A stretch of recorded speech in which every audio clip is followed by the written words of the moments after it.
فتنے کا دور ہے، یہ فتنے کا دور۔ آپ یہ نہ سمجھیے بڑی بڑی سازشیں ہو رہی ہیں۔ میں آج اخبار میں پڑھ رہا تھا، ایودھیا تو آپ نے نام سنا ہی ہے ایودھیا کا، تو وہاں پر ایک بہت بڑی سازش رچی گئی ابھی 2 دن پہلے 26 اپریل کو، آج میں نے اخبار میں پڑھا۔ آپ کو معلوم ہے رمضان شریف چل رہے ہیں، شب قدر آ رہی ہے، مسلمان مسجدوں میں آ رہے ہیں، الوداع آ رہی ہے، عید آ رہی ہے۔ 11 لوگوں نے سازش رچی، آج کے اخبار میں ہے، ایودھیا میں۔ میں تو ایودھیا گیا تھا راجیو گاندھی کے زمانے میں، مجھے تو سرکار نے بھیجا تھا جب شیلا نیاس ہوا تھا، تو میں نے تو بابری مسجد کو بھی دیکھا تھا اور پوری ایودھیا کو بھی دیکھا تھا، وہاں کیسی مسجدیں ہیں، کیسا رہن سہن ہے، سب دیکھا تھا میں نے۔ لیکن اس وقت جو سرکار چاہتی تھی میں نے وہ بیان دینے سے انکار کر دیا۔ میں نے کہا میں نہیں دے سکتا سرکار کے مرضی کا بیان، جو میں نے دیکھا ہے میں تو وہی بولوں گا۔ تو میں نے تو دیکھا ہے نا۔ اب میں نے آج اخبار میں پڑھا کہ ایودھیا کی 5 جگہ پر کچھ نان مسلم لوگوں نے، شرارتی لوگوں نے قرآن کے پرچے پھاڑ کے ڈالے، قرآن کے صفحے، گوشت لا کے کہیں سے ڈالا، اور حضور اکرم صلی اللہ علیہ وسلم کی شان میں بے ادبی اور گستاخی کے پمفلٹ ڈالے۔ وہاں پر ایک مسجد ٹاٹ ہے، وہاں پر ایک مسجد کشمیر ہے، کشمیر محلہ، ایک وہاں پر مسجد ہے گھوسیانہ رام نگر، ایک وہاں پر عیدگاہ ہے سول لائن کی، ایک وہاں پر جیل کے پاس درگاہ ہے۔ ان 5 جگہوں پر انہوں نے قرآن پھاڑ کے ڈالے۔ کیوں؟ فتنہ پھیلانے کے لیے، جھگڑا کرانے کے لیے۔ اگر خدا نہ کرے اگر وہاں کے علماء، وہاں کے امام، وہاں کے مسلمان اگر ہوشیاری سے، تحمل سے کام نہ لیتے، آگ لگ گئی ہوتی۔ برداشت کیا۔ کون کیا کر رہا ہے؟ اللہ کا شکر ہے کہ وہاں کے ایڈمنسٹریشن نے ایک دم ایکشن لیا اور 11 میں سے 7 لوگوں کو پکڑ لیا اور 4 لوگوں کو اور پکڑیں گے، سارے نان مسلم ہیں، کوئی مہیش ہے، کوئی برجیش ہے۔ دیکھ رہے ہیں آپ کتنی بڑی سازش۔ یہ فتنے کا دور ہے۔ حضور صلی اللہ علیہ وسلم نے حدیثوں میں فتنوں کو بتا دیا ہے۔ خالی نماز پڑھنے سے بات نہیں بنے گی، چوکنا رہنا پڑے گا۔ لوگ بڑے بڑے گیم کھیل رہے ہیں۔ یہ تو بہت اچھا ہوا کہ وہ سازش پکڑی گئی ایودھیا کی، ورنہ کیا ہو جاتا رمضان کے دن، اور وہاں تو مندر بھی ہے بڑا، وہاں کے حالات تو زیادہ بگڑ جاتے ہیں۔ بہرحال یو پی کے ایڈمنسٹریشن نے بڑا اچھا کام کیا، گرفتار کر لیا مسلمانوں کو، عالموں کو، اماموں کو انہوں نے شاباش دی، داد تحسین دی کہ بھائی آپ لوگوں نے بڑی برداشت سے کام لیا۔ ہم لوگوں کو بھی ایسے ہی کرنا ہے۔ جہانگیر پوری میں جو کچھ ہوا تھا، کیا ہوا تھا؟ وہ جو رام نومی کا جلوس نکل رہا تھا تو شرارتی لوگ مسجد کے آگے آگے کھڑے ہو گئے، ڈی جے بجانے لگے، باجے بجانے لگے، نعرے لگانے لگے الٹے سیدھے، تلواریں دکھانے لگے، پسٹل بندوق دکھانے لگے، اور طرح طرح کی باتیں کی۔ انہی میں سے کسی نے پتھر بھی پھینک دیا ہوگا، وہ تو تیار ہوتے ہیں، ان کے پاس تو ساری سب چیزیں ہوتی ہیں، الزام مسلمانوں پہ ڈال دیا۔ تو اس طرح سے سازشیں ہو رہی ہیں۔ جہانگیر پوری میں جو کچھ ہوا، کھرگون میں جو کچھ ہوا، گجرات میں جو کچھ ہوا، کہاں جو کچھ ہو رہا ہے، یو پی کے اندر سازشیں ہیں۔ یہ ہمیں ہوشیار رہنے کی ضرورت ہے، آنکھیں کھل رہی ہیں ہماری۔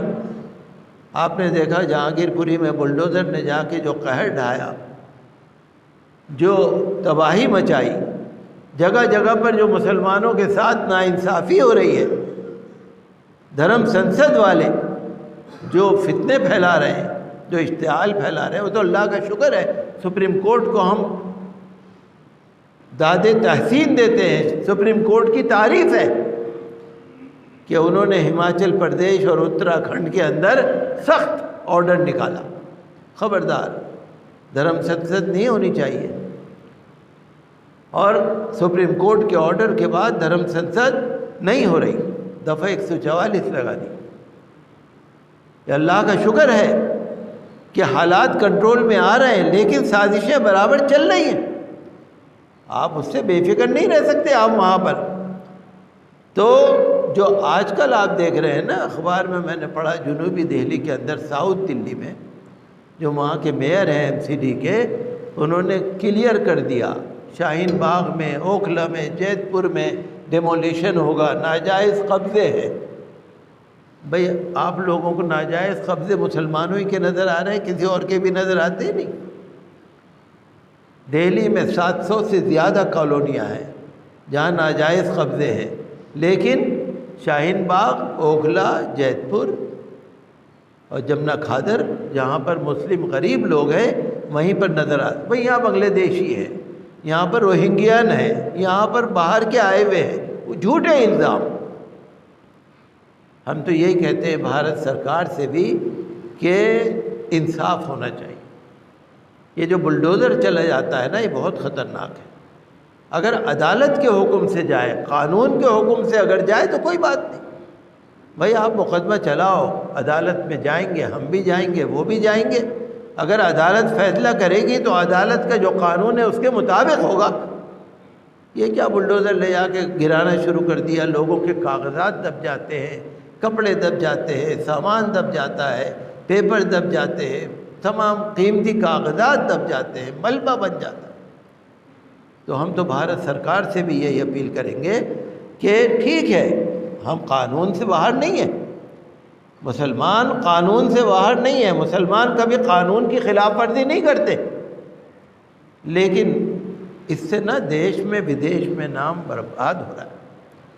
امریکی کمیشن جو ہے بین الاقوامی مذاہب، امریکی کمیشن USCIRF، اس نے بڑی سخت رپورٹ دی ہے اپنے وزارت خارجہ کو امریکہ میں، بڑی سخت رپورٹ دی ہے۔ اس نے کہا ہے کہ مسلمان، سکھ، عیسائی، دلت، یہ جو لوگ ہیں سارے ہندوستان میں پریشان ہیں، حکومت کی جو کارروائی ہے اس پہ بڑا سخت ایکشن لیا اس نے کہا ہے کہ ہندوستان کو ریڈ لسٹ میں ڈالا جائے، خطرناک ہے، وہاں پر اقلیتوں پر ظلم ہو رہا ہے۔ میرے پاس تو اتنا وقت نہیں ہوتا کہ میں آپ کو تفصیل سے بتاؤں۔ تو مسلمان الحمدللہ ایک اچھی قوم ہے۔ میں آپ سے بھی یہی کہوں گا کہ دیکھیے، پردھان منتری، وزیر اعظم ہمارے بھی ہیں، پورا سمان کرتے ہیں، پوری عزت دیتے ہیں، بھارت سرکار کی ہم پوری عزت کرتے ہیں، کسی پارٹی سے ہمارا جھگڑا بھی نہیں ہے، دوستی بھی نہیں ہے، ہم تو شریف طور سے رہنا چاہتے ہیں، قانون سے ہم باہر نہیں ہیں۔ ہندو، مسلم، سکھ، عیسائی، جین، بودھ، پارسی سب ہمارے بھائی ہیں، سب بھارت کے ناگرک ہیں، بھارت کے شہری ہیں، لیکن جو مسلمانوں پر ظلم ہو رہا ہے وہ نہیں ہونا چاہیے۔ ہم سے ہماری یہی اپیل ہے، اور جو بڑے بڑے لیڈر ہیں ان کو چاہیے کہ انصاف کریں اور بیچارے غریبوں کے سکھ دکھ میں ہم شریک ہو کے عید کو سادگی سے منائیے۔ عید میں زیادہ مٹھائیاں نہ بانٹیے، عید میں زیادہ تحفے اور گفٹ نہ بانٹو، عید پہ عید ملن پروگرام نہ کرو، عید پہ گیٹ ٹوگیدر پروگرام یا سماجی پروگرام نہ کرو۔ پیسے جو بچیں بیچارے پریشان حال لوگوں کو جا کے دے دو، غریب لوگوں کو دے دو۔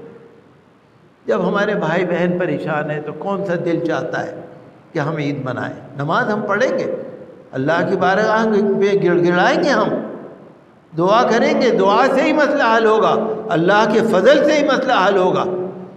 لیکن عید کو آپ سادگی سے منائیے اور لوکل ایڈمنسٹریشن سے تال میل رکھیے۔ ہماری بھارت سرکار سے ہماری اپیل ہے کہ عید پر پورے انڈیا میں بہت اچھے انتظام کرے جائیں، کہیں لاؤڈ اسپیکر پر، کہیں نماز پر۔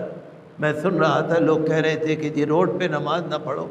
بھئی روڈ پہ جب جلوس نکل سکتا ہے تو نماز بھی ہو سکتی ہے، جب سارے کام روڈ پہ ہو سکتے ہیں تو نماز میں کیا پریشانی ہے؟ بہرحال ہم تو یہی چاہتے ہیں کہ بھارت میں سب ماحول اچھا بنے۔